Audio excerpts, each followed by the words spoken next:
Greetings. I wanted to talk with you today about writing the introduction for your essay. I put this picture here of two people shaking hands to remind us that introductions are a meeting place. They are a time and space for people to gather first impressions of your writing and of your thoughts.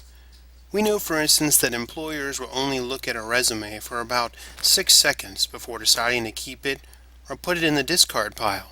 For ourselves, we might only give about 10 to 11 seconds for a song on the radio to have a melody we want to hear before we flip the channel.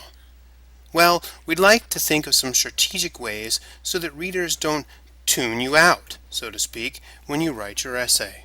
So today, I will talk about a few strategies you might utilize in creating the beginnings of your essay. First of all, you want to think about grabbing the reader's attention. It's important that we bring them into the essay, invite them in, but we don't want to tell them all that we know in just one go. I had a friend in high school. She talked so fast, she was so hard to follow.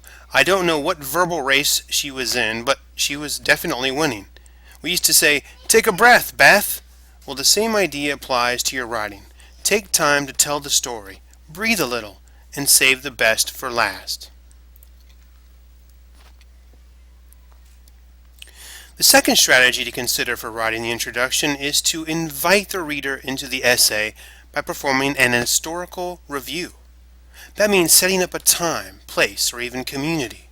That's a reference point for what you're about to discuss. You'll see here by this example, the victory brought pure elation and joy. It was May 1954, just days after the Supreme Court's landmark ruling in Brown v. Board of Education of Topeka, Kansas. The intro goes on to talk about that historical event, but it also follows discussing Brown v. Board of Education's relevance today and how that landmark decision changed the course of time.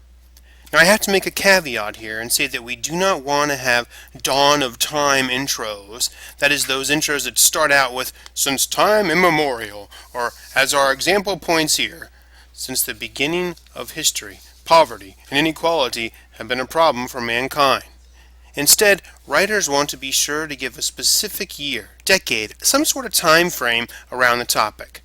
Don't make it so general that it ends up being genuinely meaningless.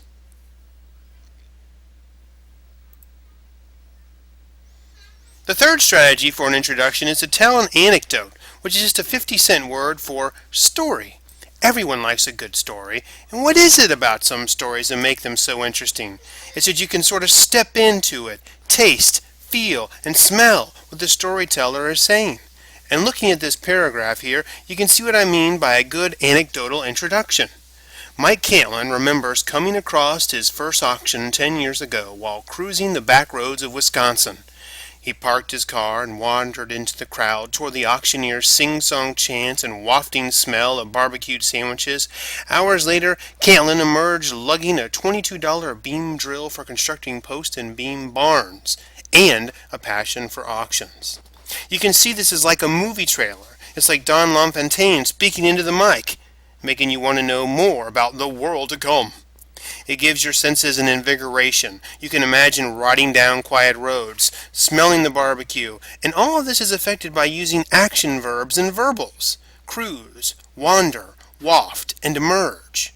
With anecdotal intros, you need to remember that in most academic writing, you are asked to write in the third person, to leave out words such as I, my, me, we, and you. Now, that being said, there are times where a personal narrative or story is required, or in good form. Just check with your instructor before you start writing in the first person. We know about mouthy entertainers like Howard Stern, Rush Limbaugh, Sean Hannity, or Keith Olbermann. And what do? They shock or surprise us. They jar us. They get our hackles up. They may even make us agree with them. Well, in the same sort of scenario, we can see how this one paragraph surprises the reader. Have a minute? Good, because that may be all it takes to save the life of a child, your child. Accidents kill nearly 8,000 children under age 15 each year, and for every fatality, 42 more children are admitted to hospitals for treatment. We see the same technique in advertising, don't we? Have you seen the Center for Diseases public service announcement for quitting smoking? The smokers holding their stomas do more than surprise you. They may very well freak you out. But for some reason, you just keep watching, due to the oddity.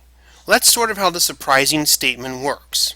And an alternative to the surprising statement is the shocking statistic. And this is where we need to be careful, because we don't want to overwhelm the reader with too many numbers. Too many numbers can end up looking like this PowerPoint presentation as depicted here from the New York Times article, "We have met the enemy, and he is PowerPoint."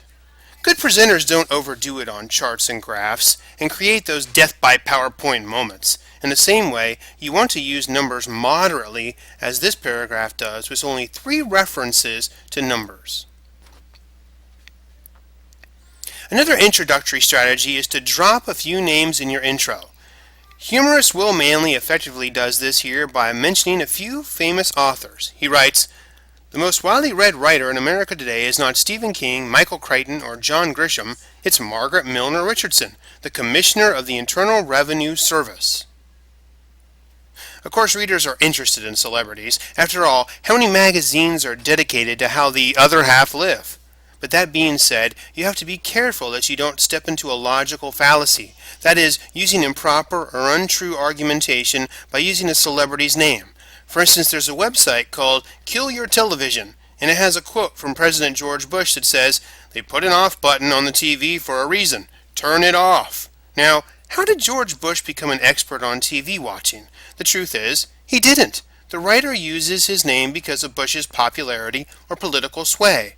The same applies with Oprah and her book club. How is she any more of an authority on books than you and me? And what about Drew Barrymore as the CoverGirl spokeswoman? Will you look as beautiful as her if you use the product? The famous person introduction is okay to use sparingly and with some thought. You just don't want to make the rhetorical mistake of appealing to a false authority. Finally, while we've mostly talked about items to include in the introduction, here are some things you do not want to include.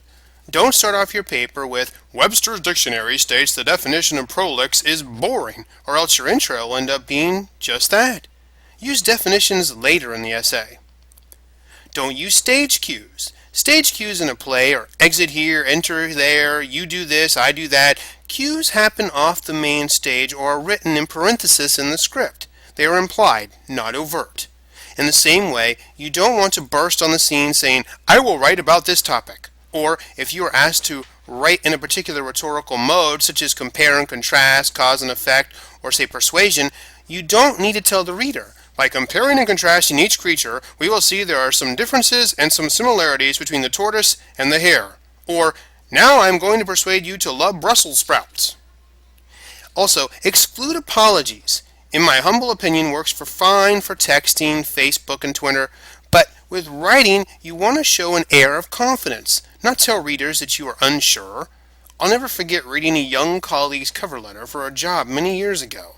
The opening line was something like, "While I may not have much experience, I think I would be a great candidate for this position." Really? Do you think he got the job because of all of his confidence? The last point is just that. Get to the point. Don't dither. This goes back to our very first concept of not saying too much while still saying enough. In reality, the opening paragraph for the essay is usually one of the shorter paragraphs in the paper, running around 7 or 8 lines. It should be just enough information to entice readers, but not so much that they won't read the rest because you told them everything right in the beginning. Of course, that's kind of how newspapers are now modeled, due to how most people skim. But an essay should luxuriate a bit in its words. Those starting to read an essay are looking for well thought out ideas, not who, what, when, where, and why.